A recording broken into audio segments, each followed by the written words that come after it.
right, I want to see a show of hands. How many of you have unfriended someone on Facebook because they said something offensive about politics or religion, childcare, food? And how many of you know at least one person that you avoid because you just don't want to talk to them? You know, it used to be that in order to have a polite conversation, we just had to follow the advice of Henry Higgins in My Fair Lady, stick to the weather and your health. But these days, with climate change and anti-vaxxing, those subjects are not safe either. So this world that we live in, this world in which every conversation has the potential to devolve into an argument, where our politicians can't speak to one another, and where even the most trivial of issues have someone fighting both passionately for it and against it, it's not normal. Pew Research did a study of 10,000 American adults, and they found that at this moment we are more polarized, we are more divided than we ever have been in history. We're less likely to compromise, which means we're not listening to each other, and we make decisions about where to live, who to marry, and even who our friends are going to be based on what we already believe. Again, that means we're not listening to each other. A conversation requires a balance between talking and listening, and somewhere along the way we lost that balance. Now, part of that is due to technology, the smartphones that you all either have in your hands or close enough that you could grab them really quickly.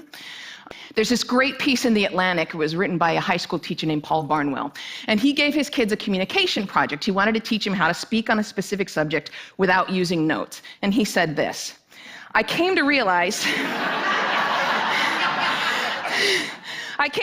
that conversational competence might be the single most overlooked skill we fail to teach. Kids spend hours each day engaging with ideas and each other through screens, but rarely do they have an opportunity to hone their interpersonal communication skills. It might sound like a funny question, but we have to ask ourselves, is there any 21st century skill more important than being able to sustain coherent, confident conversation? Now, I make my living talking to people. Nobel Prize winners, truck drivers, billionaires, kindergarten teachers, heads of state, plumbers. I talk to people that I like, I talk to people that I don't like, I talk to some people that I disagree with deeply on a personal level, but I still have a great conversation with them. So I'd like to spend the next 10 minutes or so teaching you how to talk and how to listen. Many of you have already heard a lot of advice on this. Things like look the person in the eye, think of interesting topics to discuss in advance, nod and smile to show that you're paying attention. Repeat back what you just heard or summarize it. So I want you to forget all of that. It is crap. There is no reason to learn how to show you're paying attention if you are, in fact, paying attention.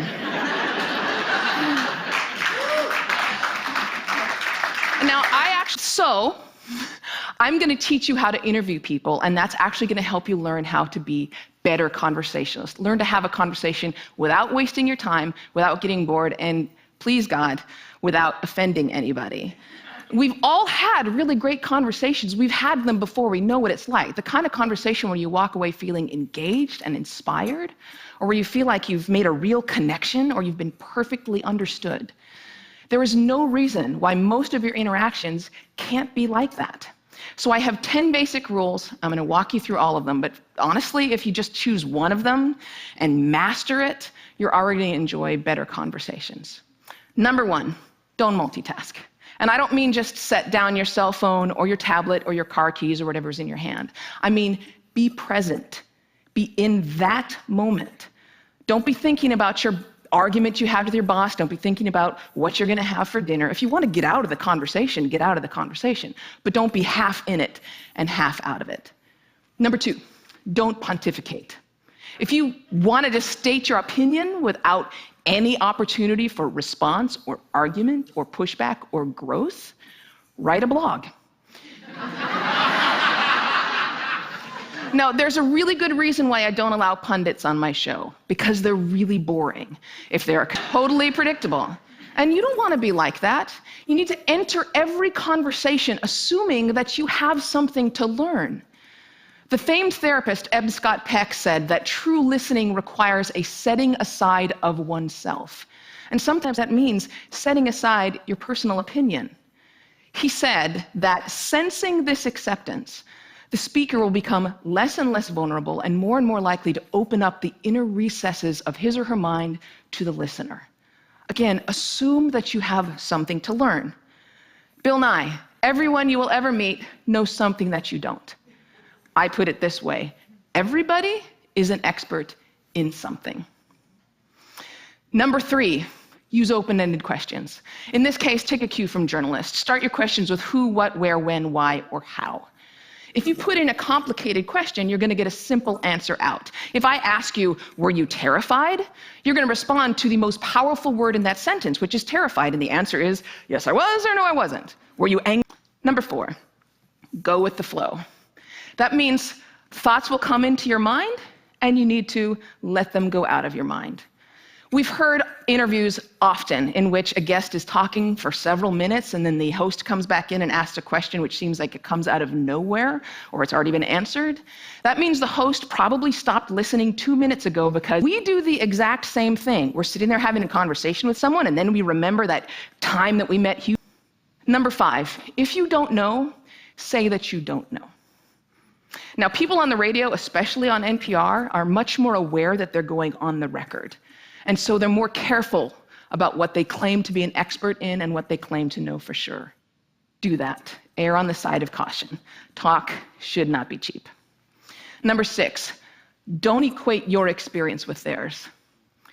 If they're talking about having lost a family member, don't start talking about the time that you lost a family member. If their experiences are individual. And more importantly, it is not about you.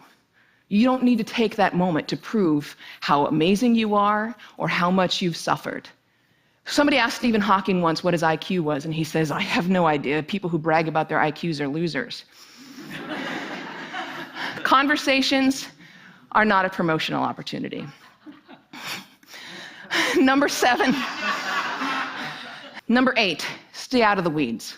Frankly, people don't care about the years, the names, the dates, all those details that you're struggling to come up with in your mind. They don't care. What they care about is you. They care about what you're like, what you have in common. So forget the details. Leave them out. Number 9, this is not the last one, but it is the most important one. Listen. I cannot tell you how many really important people have said that listening is perhaps the number one most important skill that you could develop. Buddha said, and I'm paraphrasing, if your mouth is open, you're not learning. Why do we not listen to each other? Number 1, we'd rather talk. When I'm talking, I'm in control. I don't have to hear anything I'm not interested in. I'm the center of attention. I can bolster my own identity. But there's another reason. We get distracted. The average person talks at about 225 words per minute, but we can listen at up to 500 words per minute. So our minds are filling in those other 275 words. And look, I know it takes effort and energy to actually pay attention to someone. But if you can't do that, you're not in a conversation. You're just two people shouting out barely related sentences in the same place. You have to listen to one another. Stephen Covey said it very beautifully. He said, most of us don't listen with the intent to understand. We listen with the intent to reply. One more rule, and number 10, and it's this one, be brief. This boils down to the same basic concept, and it is this one. Be interested in other people. I keep my mouth shut as often as I possibly can. I keep my mind open, and I'm always prepared to be amazed, and I'm never disappointed. You do the same thing. Go out, talk to people, listen to people, and most importantly, be prepared to be amazed. Thanks.